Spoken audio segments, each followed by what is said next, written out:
پاکستان سے کسی نے پوچھا ہے کیا خواتین پر تراویح پڑھنا لازم ہے؟ تراویح سنت مؤکدہ ہے. سنت مؤکدہ کہتے ہیں جو فرض کی طرح اور واجب کی طرح تو نہیں ہوتی، لیکن وہ عام سنتوں کی طرح بھی نہیں ہوتی کہ اس کو چھوڑنے والے کو ملامت ہی نہ کی جائے. اس کو سنت مؤکدہ کہتے ہیں. عام سنتوں سے زیادہ تاکید ہے اس کی، کیونکہ نبی صلی اللہ علیہ وسلم نے جہاں بھی صیام رمضان کا ذکر کیا، قیام رمضان کا بھی ساتھ میں ذکر کیا. دن کا روزہ رات کا قیام، دن کا روزہ رات کا قیام. تو یہ قیام کیسے ہوگا؟ نبی صلی اللہ علیہ وسلم نے 3 دن یہ قیام کر کے بتایا کہ ایسے ہوگا. اس میں کتنی رکعتیں پڑھی یہ معلوم نہیں. پھر حضرت عمر رضی اللہ تعالیٰ عنہ کے عمل سے ہمیں پتہ چلا کہ بھئی وہ اس طرح سے 20 رکعتیں ہوں گی، کیونکہ پھر پوری دنیا میں حضرت عمر نے اسی کو رائج کیا اور چاروں اماموں کا اس پر اتفاق ہوا کہ 20 رکعت سے کم تراویح نہیں ہے. تو اس سے پتہ چلا کہ یہ جو قیام رمضان ہے نا، یہی تراویح ہے اور کم سے کم یہ 20 رکعتیں ہیں. تو اس لیے، اور یہ سنت مؤکدہ ہیں کیونکہ ان کی بہت زیادہ تاکید ہے. تو سنت مؤکدہ کا حکم یہ ہے کہ مرد ہو یا عورت دونوں کے لیے ایک ہی حکم ہے، الگ الگ نہیں ہے. ہاں، مرد بہتر ہے کہ جماعت سے پڑھیں. جماعت سے سنت مؤکدہ نہیں ہے، خوب سمجھ لیں. انفرادی طور پر بھی پڑھ سکتے ہیں مرد ہو یا عورت، لیکن جماعت سے پڑھنا افضل ہے، کیونکہ حضرت عمر نے جماعت قائم کی تھی، اور اس لیے تاکہ قرآن ختم ہو لوگوں کا. جن کو قرآن پڑھنا آتا ہے وہ جماعت کرائیں، جن کو نہیں آتا وہ قاری کے پیچھے سنیں. تو اب خواتین پہ تو مسجد کی جماعت فرض نماز بھی لازم نہیں ہے، تو تراویح کہاں سے لازم ہوگی؟ اس لیے خواتین بہتر ہے گھر میں تراویح پڑھیں. مسجد جانا چاہیں تو ہماری رائے تو یہی ہے کہ اس زمانے میں ان کو مسجد جانے کی بھی اجازت ہے. حدیث میں اس کی ثبوت ملتا ہے، اور تراویح میں تو ہمیں ملتا ہے کہ اسلاف اپنے عورتوں کو بھی تراویح کی نماز میں لایا کرتے تھے. تو لیکن بہرحال سنت مؤکدہ یہ ہے کہ پڑھ لیں آپ. جماعت سے پڑھنا سنت مؤکدہ نہیں ہے، گھر میں پڑھنا زیادہ افضل ہے. تو آپ گھر میں تراویح پڑھیں، 20 رکعت پڑھیں. اور سنت مؤکدہ کا حکم یہ ہے کہ کبھی کبھار چھوٹ جائے تو انشاءاللہ گناہ نہیں، کوئی حرج نہیں ہو، اس میں کوئی گناہ نہیں ملے گا. اور اگر کسی عذر سے چھوڑ دیں تو ویسے ہی کوئی حرج نہیں ہے، کیونکہ فرض واجب بہرحال نہیں. تو بہت زیادہ تھکاوٹ ہو تو چھوڑی جا سکتی ہے، اور کبھی تھکاوٹ نہ بھی ہو تو کبھی ویسے ہی بھی چھوڑی جا سکتی ہے، لیکن کنٹینیو چھوڑنے کی عادت نہ بنے. لیکن ویسے ایک جنرل نالج کے لیے بتا دوں، جو پڑھتے ہیں پراپر پڑھتے ہیں، جو نہیں پڑھتے پھر وہ چھوڑتے ہی ہیں. یہ تراویح ایسی چیز نہیں ہے 2 دن پڑھ لی 1 دن چھوڑ دی. تو جو ایسے کرتا ہے وہ پھر چھوڑا ہی رکھتا ہے. تو جو پڑھتے ہیں وہ کنٹینیو پڑھتے ہیں. تو نبی صلی اللہ علیہ وسلم نے جب بہت زیادہ تراویح کی فضیلت بیان کی ہے، قیام رمضان کی فضیلت بیان کی ہے، جس کو بعد میں اسلاف نے نام تراویح کا دیا، تو آپ کو چاہیے کہ اس سے قطر ادر کہ یہ سنت مؤکدہ ہے یا غیر مؤکدہ، آپ یہ فضیلت حاصل کریں. کیونکہ شاعر نے کہا ہے تمتع من شمیم عرار نجد فما بعد العشیۃ من عراری، کہ ایک خوشبو ہوتی ہے جیسے رات کی رانی کی خوشبو، یہ رات کے بعد ختم ہو جائے گی. تو تراویح کی فضیلت بھی رمضان کے بعد ختم. تو اس بحث میں پڑھے بغیر کہ سنت مؤکدہ ہے یا غیر مؤکدہ ہے، واجب ہے یا نہیں، اس بحث میں پڑھے بغیر آپ کنٹینیو پڑھ لیں، کیونکہ ثواب بہت ہے اس کا. اور یہ عید کا چاند نظر آتے ہی آپ کے پاس یہ آپشن ختم ہو جائے گا. لیکن حکم یہی ہے کہ سنت مؤکدہ ہے. کیا عورت دیگر عورتوں کو تراویح پڑھا سکتی ہے؟ اگر ہاں تو اس کا طریقہ کار بتا دیں. نیند اگر پیچھے لڑکا بھی کھڑا ہو جائے تو کیا حکم ہوگا؟ بنت نصیر لاہور سے. عورت کی امامت میں اگر لڑکا پیچھے کھڑا ہو جائے تو اس لڑکے کی تو بہرحال نماز نہیں ہوگی، کیونکہ مرد کو تو مرد ہی امامت کر سکتا ہے. لیکن عورت کی امامت کرے تو ہمیں اس بارے میں ایک روایت حضرت عائشہ سے ملتی ہے، لیکن اسلاف نے نہ اس پر عمل کیا، نہ ہمیں کوئی نبی صلی اللہ علیہ وسلم سے اس کی کوئی حوصلہ افزائی ملی، اور نہ کسی فقیہ نے اس عمل کو پسندیدہ عمل قرار دیا. یہی وجہ ہے کہ خلفائے راشدین کے دور میں بھی ایسا نہیں ہوا، بعد میں بھی ایسا نہیں ہوا، اور ہمیشہ مرد ہی امامت کرتے رہے ہیں.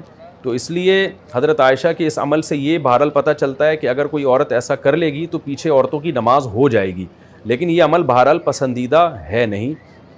دیگر احادیث کو بھی اگر ہم سامنے رکھ کے دیکھتے ہیں، کہیں بھی ایسا نہیں ملتا نا کہ نبی صلی اللہ علیہ وسلم نے جماعت عورتوں کی کروائی ہو اس طرح سے کہ عورت کو حکم دیا. مثال کے طور پر آپ صلی اللہ علیہ وسلم کی جماعت مسجد سے نکل جاتی تو آپ گھر میں آگے امہات کو اپنے پیچھے کھڑا کر کے خود نماز پڑھاتے تھے. اور یہ بھی نہیں ہے کہ آپ صلی اللہ علیہ وسلم نے خواتین کو جب حکم دیا نا کہ تمہاری گھر کی نماز مسجد سے بہتر ہے، تو گھر میں آپ نے ان کو انفرادی نماز کا حکم دیا ہے. آپ یہ کہہ سکتے تھے کہ مسجد میں جماعت پڑھنے سے بہتر ہے تم گھروں میں جماعت کر لو، اگر اس کی اجازت ہوتی نا. جیسے کہ آج کل بہت سے اسکالرز فتویٰ دے رہے ہیں کہ عورت کو نماز پڑھا سکتی ہے. اگر ایسا ہوتا تو کتنے، یعنی عورتوں کو پھر گھر میں انفرادی نماز کا حکم تھوڑی ہوتا، بلکہ عورتوں کو حکم دیا جاتا کہ گھر میں اپنی جماعت کرا لیں وہ. لیکن ہمیں کہیں بھی نہیں ملتا. تو صرف ایک حدیث کو دیکھ کے کبھی فیصلہ نہیں کیا جاتا، باقی بھی تمام احادیث کو دیکھا جاتا ہے. تو ان تمام احادیث کو دیکھ کے فقہا نے جو استدلال کیا وہ یہ ہے کہ عورت اگر عورت کو نماز پڑھا دے تو نماز ہو تو بہرحال جائے گی، لیکن یہ عمل بہرحال مکروہ اور ناپسندیدہ ہے، یہ قابل ترغیب عمل نہیں ہے۔ اس لیے خواتین کو چاہیے کہ وہ انفرادی نماز پڑھیں، جماعت سے پڑھنی ہے تو مرد کو امام بنائیں، اس کی اقتدا میں نماز پڑھیں۔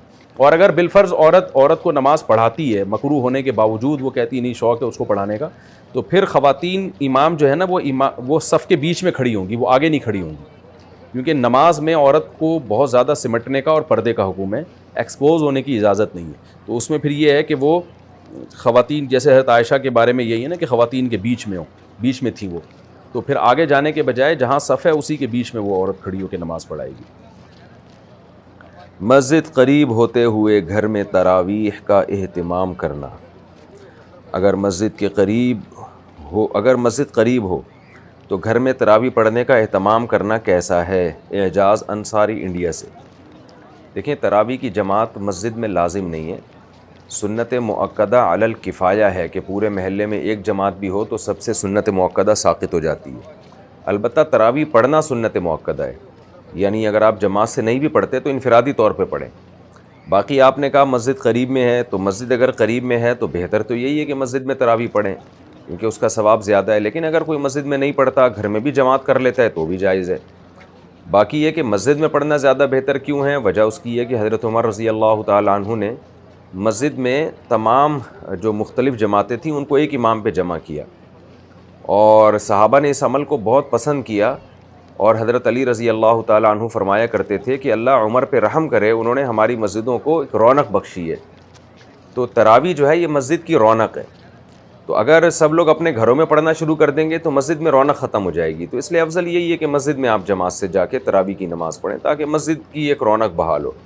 ہاں، حضرت عمر گھر میں پڑھا کرتے تھے، اس کی وجہ یہ تھی کہ آپ خود حافظ قرآن تھے، تو جو خود قرآن پڑھنا جانتا ہو، حافظ ہو، تو اس کے لیے بہتر یہی ہے کہ وہ خود سے پڑھے، تلاوت کرے اور گھر میں نماز پڑھے پھر وہ، تاکہ اس کا قرآن مکمل ہو، قرآن کا دور ہو جائے۔